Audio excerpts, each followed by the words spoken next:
Olá, investidores! Hoje eu vou falar sobre fusões e aquisições, né? Tudo que a gente deve olhar, analisar uma fusão entre duas empresas, né? Ou uma aquisição, né? Mas antes de começar esse vídeo, vai lá, se inscreve no meu canal, dá um like e clica no sininho para saber quando tem conteúdo novo. Então eu vou dar exemplos aqui, tá, pessoal, de fusões e aquisições e o que a gente deve olhar em termos de múltiplos, né?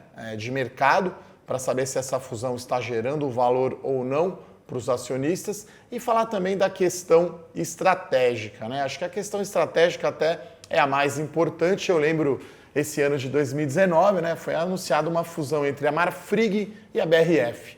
Então, uma empresa, né, uma que produz praticamente carne bovina apenas e a BRF que produz frango e porco. Então, não tinha muito sentido, né, as sinergias, né, os ganhos, né, de você juntar as duas empresas, né, porque uma produz carne bovina, abate de gado, a outra frango e porco. Claro que a fusão acabou não indo para frente, né, no caso BRF com Marfrig, era meio que um desespero para ver, né, para reduzir a dívida, essa operação acabou não sendo concretizada, né. Outro exemplo de fusão que fez muito sentido, né, foi da Aliança com a Sonae Sierra Brasil. Então foi criada aí a maior empresa de shopping centers do Brasil em termos de área bruta alocável e existia uma complementaridade entre os ativos das empresas, né, em termos de cidades e shopping centers. E claro, também entre a base de acionistas. Então no caso da Aliança você tem o acionista canadense, o alemão, o português e o fundador da Aliança, que é o Renato Rick. Então são 4 grandes acionistas alinhados num acordo de acionistas e uma fusão, claro, que fez sentido do ponto de vista estratégico, já que os shopping centers da Aliança e Sonae são mais voltados à classe média. Então, vou entrar agora então mais um pouco na parte quantitativa, né? Eu vou pegar 2 exemplos aí recentes, né, de aquisições que foram anunciadas essa semana, né? Então, a primeira é a aquisição da Hypera, né, a antiga Hipermarcas, né? Então a Hypera agora está muito focada em produtos, né, farmacêuticos, né, daí o nome Hypera Pharma. Ela comprou por 1,3 bilhão de reais, né, a empresa que produz o medicamento Buscopan, né, que é bem conhecido. Então é uma receita líquida aí do Buscopan de 300 milhões de reais por ano, né? E a média do mercado, né, qual que é o múltiplo aí no setor farmacêutico? Porque aí a gente está falando aí do medicamento OTC, né, que é o chamado over the counter, né? Você vai lá e compra no balcão, né? É um medicamento que você não precisa comprar com receita, né, com prescrição médica. Então, nesse caso, qual que é o múltiplo? Valor pago dividido pelo faturamento, né? E aí, no caso, no setor farmacêutico, a média do mercado é de 2 a 3 vezes. A Hypera, né, a Hipermarcas foi lá e pagou 4,3 vezes. Então, a princípio, poderia se dizer que é uma aquisição cara, né? Foi acima do preço de mercado. Agora, no caso da Hipermarcas, faz todo sentido comprar, né? Porque você está falando de uma droga que já foi desenvolvida, uma marca consolidada no mercado, né? Que é muito conhecida, né? Principalmente pelo público aí feminino, né? O Buscopan.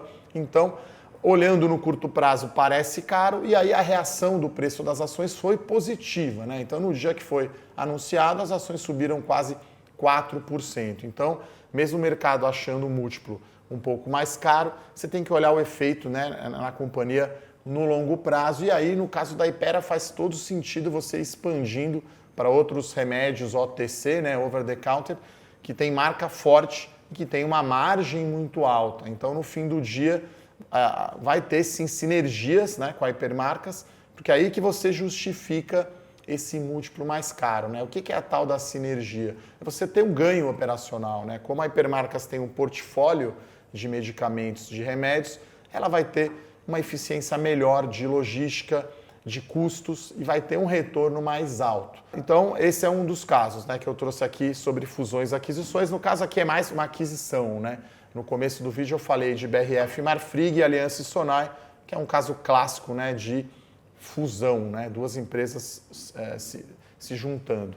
E o outro exemplo que eu vou dar é a aquisição da Nakata, né? Uma empresa que produz peças, né? Autopeças de reposição, principalmente suspensão para carro, né? Tudo que envolve ali a suspensão do seu carro. Então a Fras-le, né, que é uma empresa de autopeças lá do Rio Grande do Sul, de Caxias do Sul, comprou a Nakata por 457 milhões de reais, né? Aqui a gente está falando do EV, né? Que quer dizer Enterprise Value, então é o valor de mercado, né? No caso a Nakata é uma companhia fechada, tá? Então seria o valor da empresa mais a sua dívida líquida. Então no caso da Nakata, uma empresa com baixa dívida líquida, então 17 milhões de reais apenas a dívida líquida, então 440, vamos dizer assim, de valor de mercado. E aí nesse caso, né, de indústria, né, qual que é o múltiplo mais utilizado? É o EV/EBITDA. Então você vai pegar lá o valor, né, da empresa com a sua dívida, porque pode acontecer às vezes uma aquisição,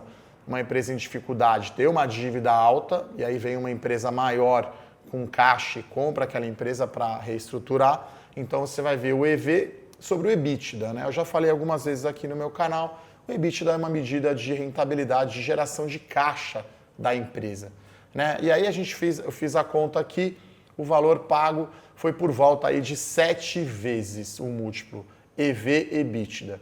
Então a Nakata é uma empresa que é líder no seu segmento de autopeças para suspensões e tem uma complementaridade com a Fras-le, que faz principalmente peças para freio, né, de carro.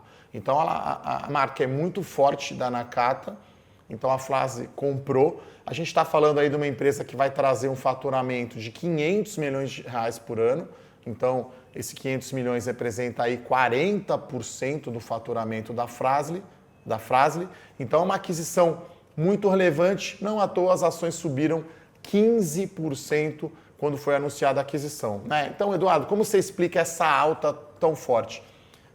Pelo seguinte, o múltiplo pago foi abaixo do múltiplo que a Fras-le negocia na bolsa. Bom, então uma leitura financeira, né, uma aquisição que gera valor para os acionistas da Fras-le, né, porque a empresa é negociada a 10 vezes o múltiplo EV/EBITDA na bolsa, comprou uma excelente empresa por 7 vezes EV/EBITDA. Então esse é um dos motivos principais da forte alta do preço das ações. É claro que a gente ainda vai ter ganhos de sinergia, né, já que as companhias têm uma complementaridade de produtos, né, principalmente de autopeças, plantas, né, fábricas e questões logísticas, né, então você tem um ganho de sinergia no lado da receita, de você melhorar a oferta, né, o seu mix de produtos ofertados, e também um ganho, claro, no lado de custo, né, de despesa.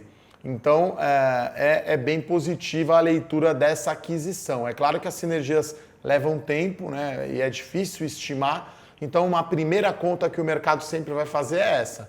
Múltiplo pago EV/EBITDA e a ação, está negociando acima ou abaixo. Então, é um caso até raro, né? Porque o mais normal talvez é a aquisição, o múltiplo ser um pouco mais alto do que a empresa está negociando. Nesse caso, foi uma aquisição que gerou muito valor para os acionistas da Fras-le.